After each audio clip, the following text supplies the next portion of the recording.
nggak sabar mau melihat MotoGP-nya atau nggak sabar mau lihat sosok yang akan mengabarkannya. Nah itu dia, cuman kan ya bahasa halusnya jangan dipertegas juga, Rifadi. Kalau begitu langsung saja. Kira tadi mau pakai pantun tuh, apa keselipi? Apa tadi? Ke Selipi, lanjut ke Malaysia. Lanjut ke Malaysia. Nah, kita sapa nih, Bang Yudi, jaga keselamatan ya. Yudi Handaya langsung dari sirkuit Mandalika, Lombok Tengah.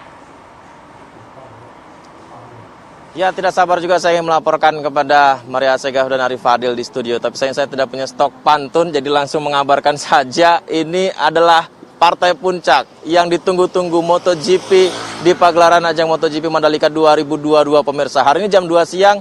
Tentu semua publik dunia bahkan ini bertanya-tanya, akankah Fabio Quartararo yang berada di urutan pertama, konsisten di free practice dan juga di babak kualifikasi bisa menjadi juara? Apakah seorang Marc Marquez bisa bangkit dan menjadi juara di MotoGP? Semua bertanya-tanya. Itu MotoGP ini memang istimewa diselenggarakan di Mandalika karena banyak hal unik yang terjadi pemirsa. Seperti pengalaman kami saat meliput atau penonton yang akan menyaksikan MotoGP adalah tidak bisa mendekat menuju ke sirkuit Mandalika, jaraknya sekitar 5 km ya. Jadi ketika akan tiba di sana diberikan batas, kami harus menggunakan bis shuttle. Jadi kendaraan pribadi, kendaraan sewa tidak boleh mendekat menuju ke area terdekat di sirkuit Mandalika. Bis shuttle itu disediakan ada 85 unit bis di beberapa titik melayani 7 rute di parkir barat, parkir timur menuju gate 1, 2 dan 3 sirkuit. Operasionalnya dari pukul 8 pagi hingga pukul 10 malam. Dan selalu ramai, selalu penuh, tidak ada henti-hentinya bis-bis shuttle tersebut mengangkut penonton MotoGP. Kemudian ada juga hal yang menarik adalah pada saat kami tiba di MotoGP, cuaca ya. Jadi sebenarnya cuaca di Lombok ini curah hujan turun begitu sering.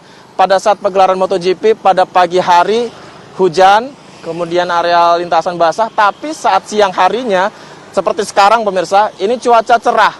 Nah ini ternyata ada satu rahasianya, cara tradisional yang diterapkan menggunakan pawang hujan. Kami sempat bertemu dengan Rara Isti Wulandari yang menceritakan tentang bagaimana prosesi dia melakukan ritualnya, kemudian apa saja yang digunakan di sana. Dia menyiapkan beberapa perlengkapan seperti ada dupa, kubangan air kecil, dan juga ada pembakaran batu es yang dia bilang itu salah satu ritualnya. Unik sekali memang yang membuat salah satu pemandangan spesial ya di MotoGP tahun ini di Mandalika. Dan salah satu juga yang menarik adalah bagaimana saat di luar, ini kan banyak penonton yang datang membeli tiket dan antusias menyaksikan MotoGP. Tapi karena tiket habis, penginapan habis, nggak sedikit loh masyarakat baik dari Lombok maupun luar daerah yang nonton jauh-jauh ke sini, tapi di atas bukit.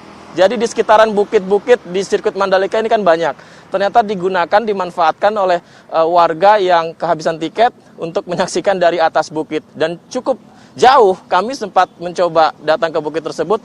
Lelah sekali untuk mencapai di puncaknya. Sampai di atas ternyata sudah ramai sekali warga yang menyaksikan pagelaran MotoGP ini dari atas. Padahal sudut pandangnya sangat terbatas, terhalang dengan kabel listrik, terhalang dengan rumah. Tapi mereka tetap bersorak begitu ketika ada idolanya, pembalapnya terjatuh ataupun meraih pole pada saat MotoGP diselenggarakan. Jadi hari ini istimewa sekali. Semoga saja Indonesia bisa memberikan menjadi tuan rumah yang baik sebagai menerima ajang-ajang internasional dan bisa dipercaya lagi di tahun-tahun berikutnya. Kita kembalikan studio. Yudi, kalau misalnya tadi Anda menyebutkan hotel aja udah sold out ya, tiket juga udah sold out. Tapi hype-nya, apa tuh istilahnya ya kalau hype tuh? Kemeriahan di sana. Kemeriahannya, euforianya tampak jelas nggak sih Yud sebetulnya?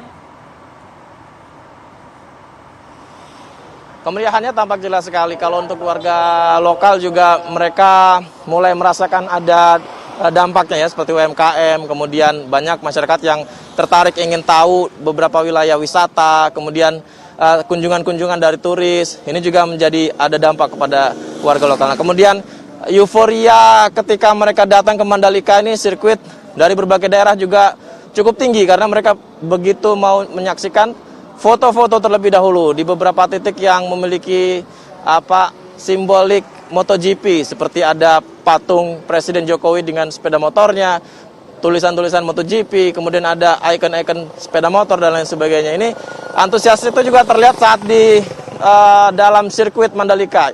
yang mungkin hari ini akan diisi sekitar 60.000 penonton yang kabarnya akan memenuhi di sirkuit tersebut.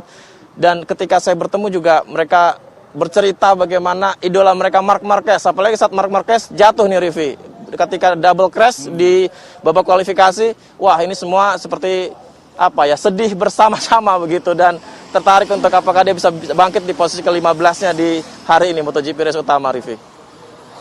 Iya, Yudi, menyambung hal tadi, kan Marc Marquez juga sempat memberikan statementnya ya, bahwa dia berharap di pertandingan kali ini paling tidak lintasannya kering, agar kemudian tidak terjadi hal yang tidak diinginkan lagi. Cuaca hari ini bagaimana di sana? Ya, seperti yang Anda lihat, ini entahlah ya, apakah Maria kepercayaan atau seperti apa yang disampaikan pawang hujan kemarin, Rara Istiwulandari. Puncak harus cerah ceria katanya, dan memang seperti ini yang terjadi pemirsa. Hari ini cuaca sangat cerah, berbeda dengan di penyelenggaraan pertama di hari Jumat dan di hari Sabtu kemarin, free practice serta di babak kualifikasi yang sempat turun hujan di pagi hari. Di siang harinya baru cerah.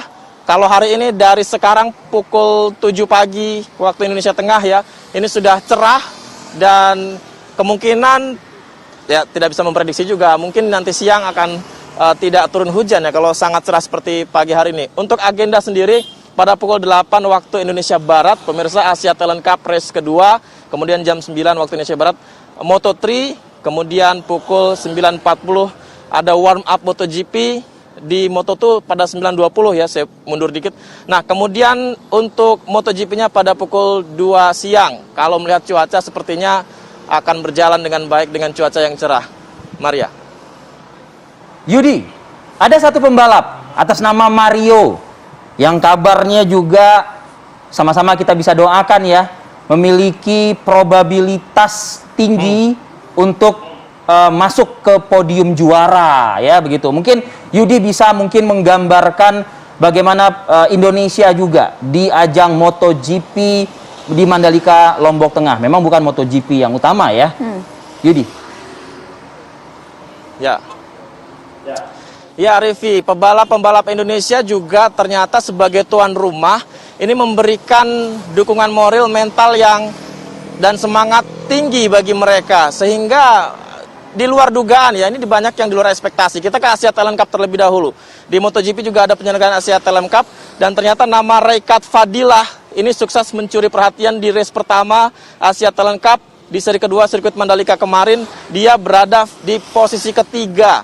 Nah, ini membuka peluang dia untuk hari ini bisa saja juara di Asia Talent Cup, seorang Reikat Fadilah, dan membanggakan Indonesia. Tadi disebut Mario Suryo Aji, ini juga adalah prestasi ya selama penyelenggaraan.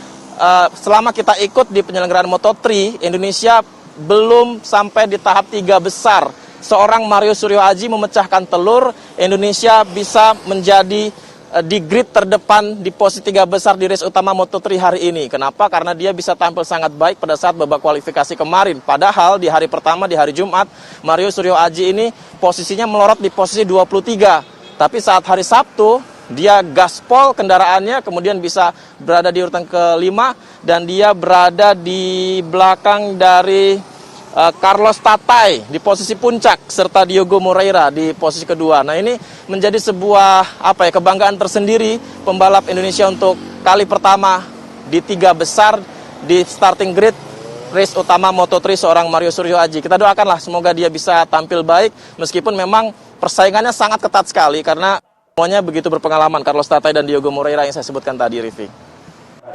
Ya, sebagai sesama anak bangsa tentunya kita mendukung lah ya, mendoakan sekali lah pokoknya ya. Saya ingin sekali menunjukkan. Apa? Tadi saya pakai baju yang kaos ada Garudanya loh. Lagi pakai siaran. Oke, yang penting tetap Garuda di dada kita ya. Oke, terima Garuda kasih. di dada aku. Yudi Handoyo, nanti kabarkan kembali ya bagaimana yang terbaik laporan untuk perjalanan kita dari ya. MotoGP ya. Terima kasih banyak Yudi Handoyo. Jaga kesehatan di sana, Yudi.